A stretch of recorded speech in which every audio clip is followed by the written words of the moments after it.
हिंदुस्तान के भावी जिलाधिकारियों को सुप्रभात। हेलो फ्रेंड्स, मैं आपका दोस्त गणेश चंद्र पाल स्वागत करता हूं आपका आपके अपने learning platform M for mathematics के यूपीएससी सीसेट सेक्शन में। तो चलिए स्टार्ट करते हैं आज का वीडियो। आज के वीडियो में हम लोग डिविजिबिलिटी से रिलेटेड क्वेश्चन करने वाले हैं, जिसमें से पहला क्वेश्चन है हमारा कि x पे पावर n माइनस a पे power n is divisible by x minus a। x minus a, तो हमें ऑप्शन दिया गया है कि only for prime numbers value of n, मतलब n की वैल्यू क्या हो, प्राइम नंबर्स हो, तो x पे पावर n माइनस a पे power n x minus a से क्या होगा, डिविजिबल होगा। या फिर कहा जा रहा है दूसरे ऑप्शन में only for even value of n, कहा जा रहा है n की वैल्यू अगर इवन होगी तो x power n minus a पे पावर n क्या होगा, x माइनस a से डिविजिबल होगा। तो नंबर सी में कहा जा रहा है कि only for odd values of n, केवल ऑड वैल्यू, अगर n की वैल्यू ऑड होंगे तो x माइनस a जो होगा वो एक फैक्टर होगा x power n minus a पे पावर n का। तीसरे में कहा जा रहा है for all values of n। तो हम लोगों ने इसको बड़े अच्छे से बिल्कुल विस्तार से सीखा था। जब हम इसकी डिविजिबिलिटी रूल सीख रहे थे तो हमने कहा था कि x पे पावर n माइनस a पे पावर n जो है यह x माइनस a से हर एक वैल्यू के लिए, मतलब चाहे n की वैल्यू क्या हो, इवन हो, या n की वैल्यू क्या हो, ऑड हो, दोनों के लिए क्या होगा, x माइनस a से क्या होगा, डिविजिबल होगा। तो इसका मतलब अगर इवन ऑड दोनों आ गए हैं, इसका मतलब यहां पे सिर्फ केवल इवन दिया, यहां पे सिर्फ ऑड दिया, कैंसिल आउट हो जाएगा। और यहां पे दिया है प्राइम और ओनली फॉर प्राइम नंबर्स, तो यहां पे दिया गया कि जो प्राइम नंबर्स होंगे उनके लिए डिविजिबल होगा। तो प्राइम नंबर से तो देखिए जो क्या होंगे, जैसे ये इवन और दोनों के लिए, तो 4 क्या है, एक इवन नंबर है, और ये 4 अगर इवन पर भी डिविजिबल है, लेकिन 4 क्या है, प्राइम नंबर नहीं है। तो यहाँ पर सभी प्राइम नंबर्स, मतलब केवल ओनली प्राइम नंबर, ओनली तो ऐसा नहीं है केवल प्राइम नंबर से ही डिविजिबल है, मतलब ये भी ऑप्शन क्या हो जाएगा, गलत हो जाएगा। इसका मतलब क्या आएगा कि for all values of n, चाहे वो इवन हो, ऑड हो, प्राइम हो या कंपोजिट हो, हर एक नंबर के लिए क्या होगा, ये डिविजिबल होगा। इसलिए हमारा ऑप्शन नंबर डी क्या हो जाएगा, सही हो जाएगा। नेक्स्ट क्वेश्चन देखते हैं। तो नेक्स्ट क्वेश्चन हमसे कहा जा रहा है the remainder when 17 power 23 plus 25 power 23 is divisible by 21। First option 0, second 5, third दिया गया है 17 एंड लास्ट दिया गया है 19। तो हमसे कहा जा रहा है कि अगर ये 70 पावर 23 प्लस 25 पावर 23 क्या है, 21 से डिविजिबल है, तो इसके रिमाइंडर्स क्या आएंगे।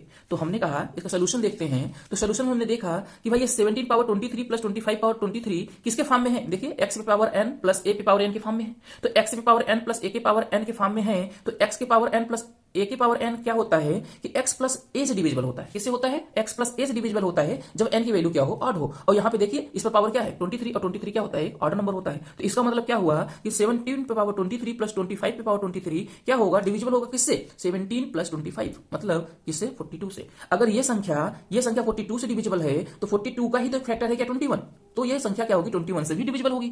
और अगर ये संख्या 21 से डिविजिबल है, और यहाँ पे बोला भी गया है कि अगर ये संख्या 21 से डिविजिबल हो तो कितना रिमाइंडर आएगा, और जब ये संख्या 21 से डिविजिबल हो ही गई तो रिमाइंडर क्या आ जाएगा, 0। रिमाइंडर क्या आ जाएगा, 0। तो इसलिए हमारा ऑप्शन नंबर ए क्या हो जाएगा, सही हो जाएगा।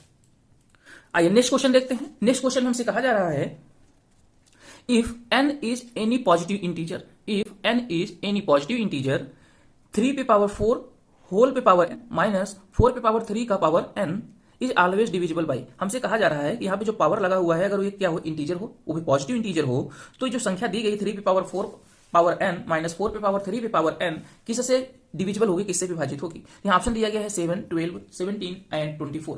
तो हम क्या करते हैं, इसका सोल्यूशन देखते हैं और पता लगाते हैं कि ये नंबर किससे डिविजिबल होगा। तो यहाँ पर दिया गया है 3 power 4 power n minus 4 power 3 power n, तो हमने इससे पहले पावर इसका ओ कर लिया। तो 3 पे पावर 4 कितना हो जाएगा, 81, और 4 पे पावर 3 कितना, 64 पे पावर n। और फिर हमने क्या किया, बारी बारी से देखना शुरू किया कि भाई ये जो नंबर दिया गया है ये तो देखिए बेसिकली किस फॉर्म में दिया गया है, ये a पे पावर n माइनस x पे पावर n के फॉर्म में दिया है।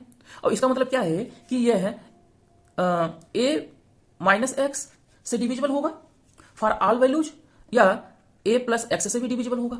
ये दो तरीके से डिविजिबल हो सकता है। अगर हम क्या करें, 64 यहां से देखिए 81 माइनस 64 कर दें तो कितना आ जाएगा, 17, और यहां दोनों को ऐड कर दें कितना आ जाएगा, 145। तो यहाँ ऑप्शन क्या दिया गया है, हमें 17 ऑप्शन दिया गया है, इसलिए हमारा ऑप्शन नंबर सी हो जाएगा। ये रहा आपका डायरेक्ट मेथड। और अगर एक्सप्लेन करके देखें तो यानी इक्वल टू 1 करके पुट करके देख लीजिए, 70 आ जाएगा। यानी इक्वल टू 2 रख के देख लीजिए, 81 पे पावर 2 माइनस 64 पे पावर 2, इसे एक्सपेंड करेंगे फार्मूला लगा के तो देखिए कितना आ जाएगा, 81 माइनस 64 इंटू 81 प्लस 64 कितना आ गया, 17 इंटू 145। ऐसे ही अगर n की वैल्यू 3 रख देंगे तो कितना आ जाएगा, तो 81 power 3 minus 64 power 3। Formula open कर दीजिए। फार्मूला आप सबको पता है क्या होता है, फार्मूला a पे पावर 3 माइनस b पे पावर 3 का फार्मूला होता है a minus B, next bracket में a square plus b square plus ab। ठीक है, यही फार्मूला हमने से ब्रेक किया। तो यहाँ से जब माइनस करेंगे इसे देखिए 70, और हर एक ऑप्शन में आपको अच्छे से दिख रहा है 17 17 यानी इक्वल टू 1 रखने 17 यानी इक्वल टू 2 रखने 17 यानी इक्वल टू 3 रखने 17, और हर एक फैक्टर में ऐसे ही रखते चले जाएं। देखिए यहाँ ऑड था, यहाँ इवन था, यहाँ ऑड था, तो ऑड इवन दोनों में क्या आ रहा है, ये 17 का फैक्टर आ ही रहा है। इसका मतलब क्या होगा कि एक ऐसी 17 एक ऐसा नंबर है जो इस नंबर को हमेशा क्या करेगा, विभाजित करेगा या डिविजिबल करेगा। तो इसलिए हमारा ऑप्शन नंबर सी क्या हो जाएगा, सही हो जाएगा 17।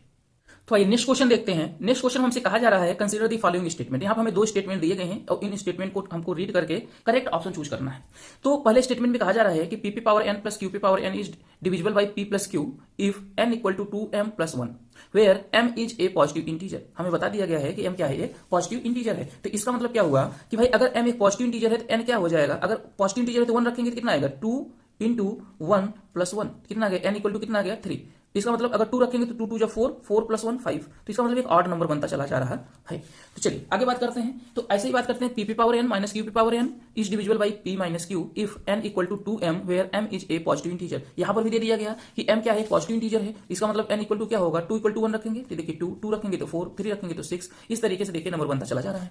तो आइए देखते हैं। तो हमसे पूछा जा रहा है ऑप्शन में, तो which of the following statement given above are correct is are correct. तो हमें ऑप्शन दिया गया है ओनली 1, ओनली 2, बोथ, मतलब ऑप्शन 1 और 2 दोनों सही है। चौथे में कहा गया है कि कोई भी ऑप्शन सही नहीं है। तो हमने कहा इसका सोल्यूशन देखते हैं। तो सोल्यूशन में देखिए हमसे कहा जा रहा है कि p पे पावर n प्लस q पे पावर n क्या है, डिविजिबल है।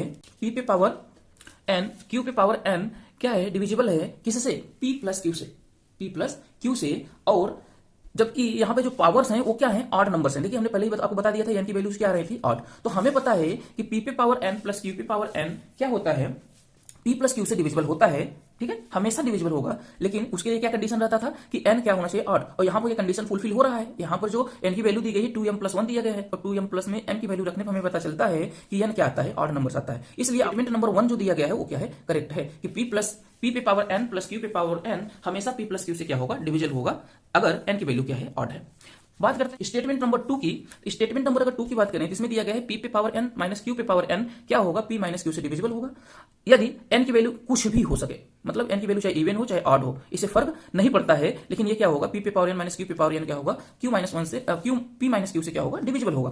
तो इसका मतलब और यहाँ पे जो हमें दूसरे स्टेटमेंट में दिया गया है n की वैल्यू क्या दी गई है, n की वैल्यू जो दी गई है यहाँ देखिए 2 4 6 मतलब ऑल इवन नंबर्स दी गई है। तो हमने कहा कि n की वैल्यू कुछ भी हो, चाहे ऑड हो चाहे इवन हो, उससे फर्क नहीं पड़ता। वो क्या होगा, मतलब p पे पावर n माइनस q पे पावर n क्या है, p माइनस q से डिविजिबल होगा ही होगा। तो इसका मतलब स्टेटमेंट 2 है वो भी क्या है, करेक्ट है। तो इस तरीके से हमने देखा कि हमारे जो स्टेटमेंट दोनों हैं वो क्या है, करेक्ट हैं। तो जब जो दोनों स्टेटमेंट करेक्ट हैं तो हमारा ऑप्शन नंबर सी सही हो जाएगा कि statement 1 and 2 both are correct. Next video में हम लोग 11, 13, 15 बाकी नंबर से रिलेटेड डिविजिबिलिटी के जो आए हुए क्वेश्चंस हैं उसे करेंगे। तो आज की क्लास में बस इतना ही। जय हिंद।